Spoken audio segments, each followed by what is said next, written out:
Opisyal ng kandidato para sa isang puwesto sa Bangsamoro Parliament at miyembro ng Regional Party Group na Bangsamoro Federalist Party si BARM Chief Minister Abdul Rauf Sami Gambar Macacua. August 15, 2026, pinangunahan sa Barangay Gambar, Kabuntalan, Maguindano del Norte ang seremonya ng paglipat ng pamumuno sa partido kay Macacua.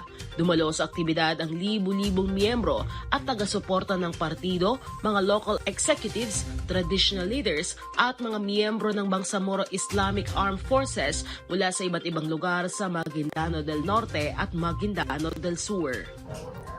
Lima po sa mayasaki presidente ng Bangsamoro Federal. Sabab, tinatarima po yun. Sabab, Sir Kano Bangsamoro.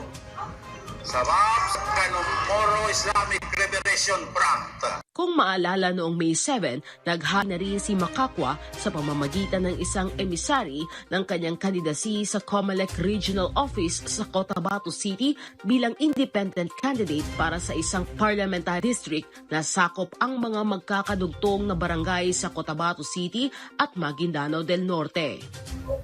After na maging kasapi na ng Bangsamoro Federalist Party, inaasahan at nakakalendar na po yung mga governors ng iba't ibang lalawigan na napaloob sa Bangsamoro Autonomous Region in Mindanao. Ayon kay Macacua, layunin niyang gawing mas epektibo ang partido bilang daluyan ng kapayapaan, pagpapalakas ng cultural at interfaith solidarity at pagpapaiting ng political tolerance at pag-unawa sa pagitan ng mga Muslim, Kristiyano at indigenous communities sa Bangsamoro. Samantala, ayon kay Bangsamoro Parliament member at party spokesperson na Gibbs Sinarimbo, malaking pasasalamat nila sa mga local executive at traditional leaders na dumalo sa aktibidad. Giit ni Sinarimbo, si Chief Minister Macacua na ang pangunahing pinuno ng Bangsamoro Federalist Party. Hindi lang po namang kami talaga ang nanghikayat sa kanya. Marami kong mga kasamahan natin ang nakiusap sa kay Chief Minister na i-lead na yung partido. Kasama na ho dito yung mga provincial governors na gustong sumama doon sa partido. Kabilang ang Bangsamoro Federalist Party sa mga regional party na pinayagang lumahok sa kauna-unahang BARM parliamentary elections sa September 14. Ang pagkakatalaga kay Macacua bilang pinuno ng partido ay naglalagay sa kanya sa sentro ng politikal na laban bilang papalapit na ang kauna-unahang parliamentary elections sa Bangsamoro region. Matapos ang nasabing oath-taking, ay pinaulanan naman ng bala ang convoy ni Macacua.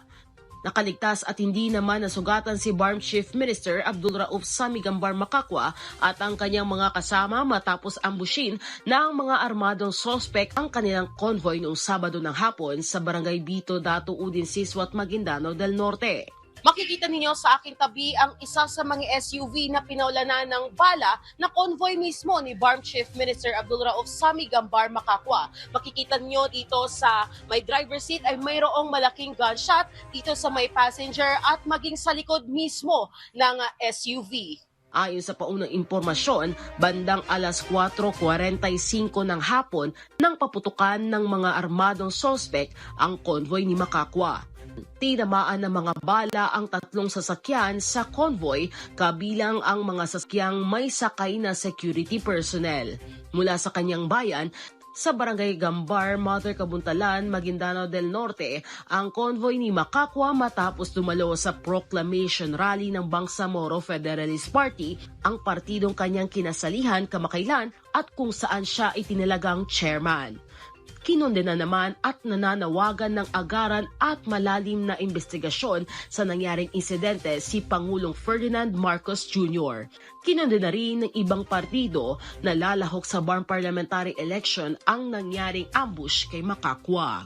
Patuloy rin ang investigasyon sa ambush habang pinalalakas ang seguridad sa paligid ng Bangsamoro Government Center at sa mga posibleng daanan ng mga sospek. Sa ngayon ay hinihintay pa ang mga karagdagang detalye mula sa mga otoridad kaugnay sa nangyaring ambush.